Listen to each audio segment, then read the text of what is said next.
ใจเหลือคมชื่นสมเมื่อยามได้มาเห็นน้ำต้นตกผาหลังลงงามตาซักผ้าให้ฝันสายลมโชยแผ่วผิวน้ำต้นแตกปิวคล้ายควันโอ้โหเซลบำน้ำดังสวรรค์เสกสรรไว้ให้เห็นหนุ่มสาวล่องลอยพองง้อยศิลายืนลินมวนนกก็เจิดบินสอดแซวหากินท่ามกลางน้ำไหลเสียงน้ำเสตกผาใกล้เสียงสั่งลา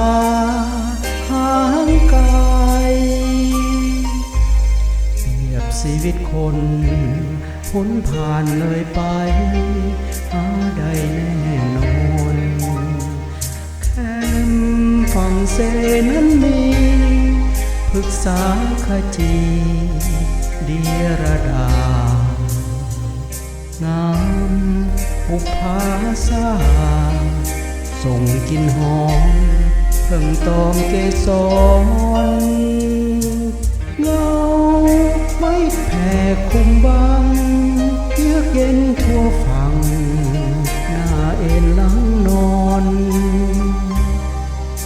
สุดอ่อนซ้อนตาบ้องกินเหยื่อเมื่อมองเพลินใจแม้นจากเสนี้ไปจากไกลแสนไกลก็ตามใจข้ายังจดจำภาพเซลบำฝังจิตบอกไว้ธรร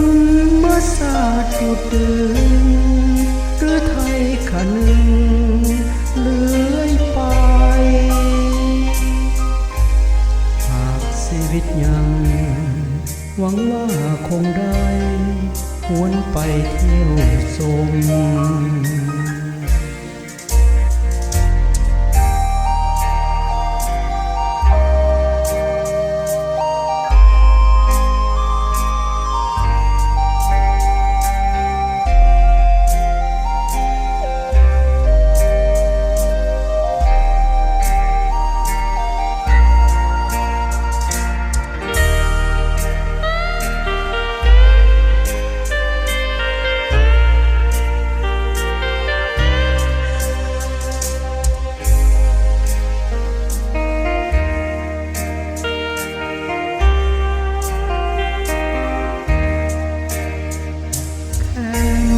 ฝั่งเสนั้นมีพฤกษาขจีเดียรดางามอุปาสาส่งกลิ่นหอมเพิ่งตอมเกสรเงาไม่แผ่คุมบังเยือกเย็นทั่วฝั่งหน้าเอ็นหลังนอน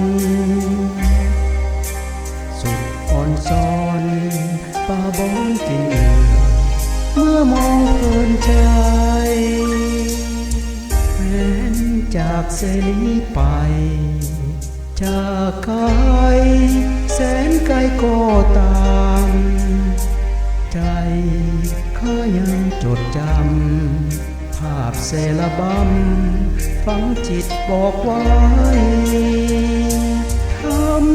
มศาสตร์จุดดึงหรือไทยขนึงเลื่อยไปหากชีวิตยังหวังว่าคงได้หวนไปเที่ยวชม